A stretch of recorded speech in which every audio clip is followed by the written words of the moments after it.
Yeah, I thought it was a gutsy win. Just it's just kind of like our games prior to matchups. Slower pace game, less possessions in the game. I think the differences were our ability to generate points off their turnovers, and also usually when we win the paint and do a good job in the paint, then we get a pretty good result. But I'm pleased with contributions from a lot of guys and the bounce back from a tough week in LA. And it's Go ahead. and it's again, this is these tournaments, you survive in advance, no matter how you get it done, and just move on to the next round. Okay, we'll open up any questions. Starting with Chris in the front.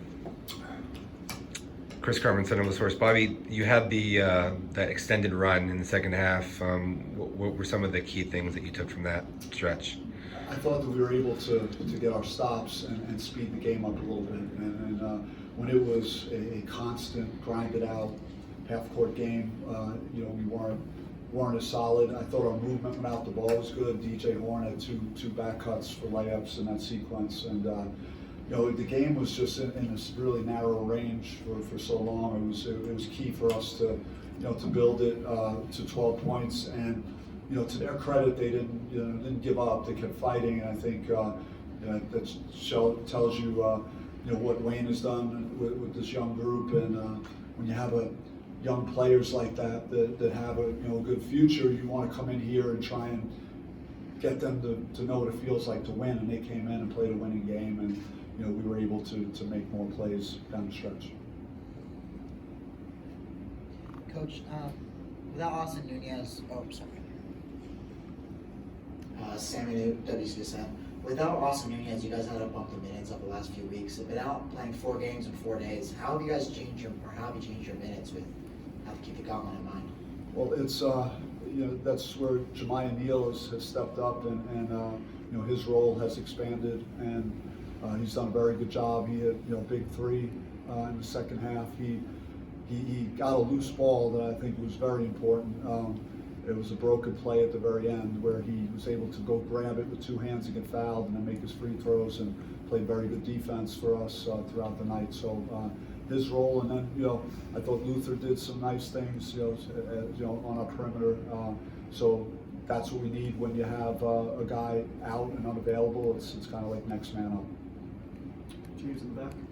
James Kirby from the Oregonian. Bobby, how did you guys get Jordan to settle for threes that much? Because no one this season realizes he's a freshman, but the distribution of threes to twos was, he's never had anything like that. So how did you force him to settle for that many threes and just be that inefficient as a shooter? Well, we knew, what kind of season he's had and how good he's been, and he was a guy that was a marked man coming in for us, understanding we had to make things as difficult as possible. And our guards did a pretty good job of trying to get back in front of the ball and ball screen stuff. And if we did switch, we switched up, and we tried to keep him in front of us. We knew that was going to be a priority.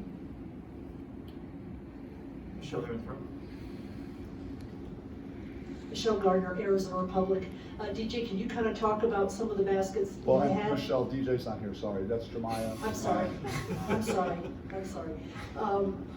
Can you, Jemiah, talk about your free throws and what it was like going to the line there in that situation when you guys really did need free throws? It was really no pressure for me. That's just my job, be there for my teammates, coming off the bench, just trying to be a spark wherever I can. And in this instance, the team needed me to step up and make the free throws, so that's what I did. Hey, that dunk wasn't too bad either. You're in the second row. Scott St. Louis Devils Digest. For all 3 of you guys, in a conference tournament like this where you could possibly be playing so many days back to back to back, and play a full 40-minute battle tonight, how do you guys get ready for tomorrow night against a team you haven't been able to beat yet this season?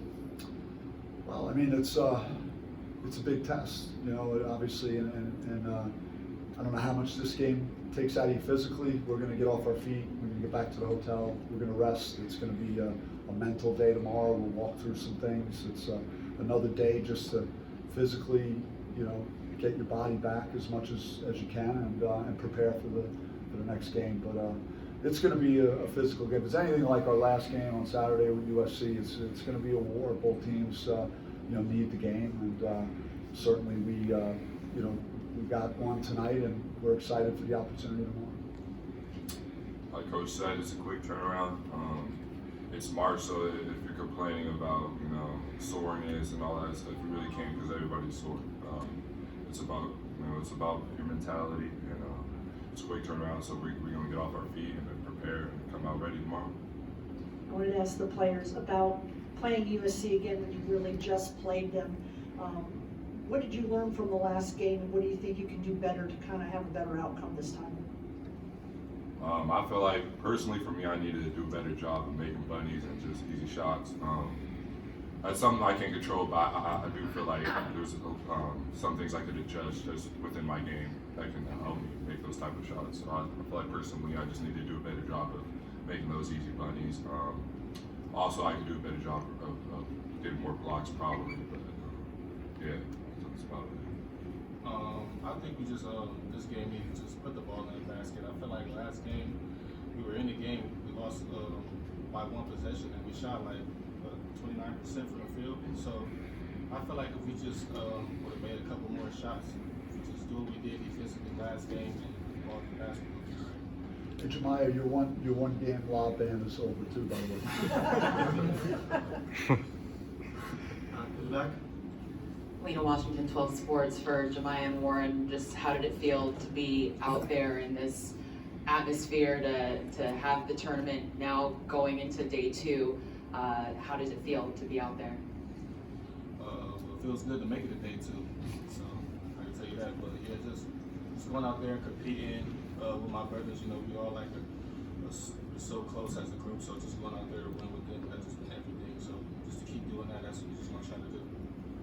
Yeah, this is we worked all year for this month, like literally. So I feel like it's just all coming together. I'm excited. I know the guys are excited. Yeah, that's about it though. Bobby, we saw that Des came in wearing a walking boot. Is kind of what's his status or his health? Or It's stuff like that we don't make excuses about. Like Warren touched on it. Like, everybody has stuff going on. Like, they're dealing with it as best they can. That's the best way that he can limit making something he has a little bit worse right now. But he's gotten it out. There's a lot of guys like that. And he's one of them. He'll be fine. He's gonna play tomorrow. I have no doubt about it. Second seed, second round. Egan Adler, Arizona PBS. Tomorrow night's shaping up to be a potential you win and go dancing type of game. What's the message to the locker room for you, coach, and then as players, what's the message to one another? Yeah, we talked about coming here to try and win a championship, and everyone's saying that and stuff, but that's been our goal. We've won one already, a holiday tournament earlier this year in New York, and we got a taste of what that feels like, so that's our mission really, and we got to deal with a team that is very good, that has 2 of the best players in the conference on their team, and other guys that really defend hard and crash the backboard, and they have good size. So, it's a legit test like what you're going to face if you want to play in the NCAA tournament. So, we're going to do the best we can tomorrow night. Thank you guys. Any other questions? Appreciate it.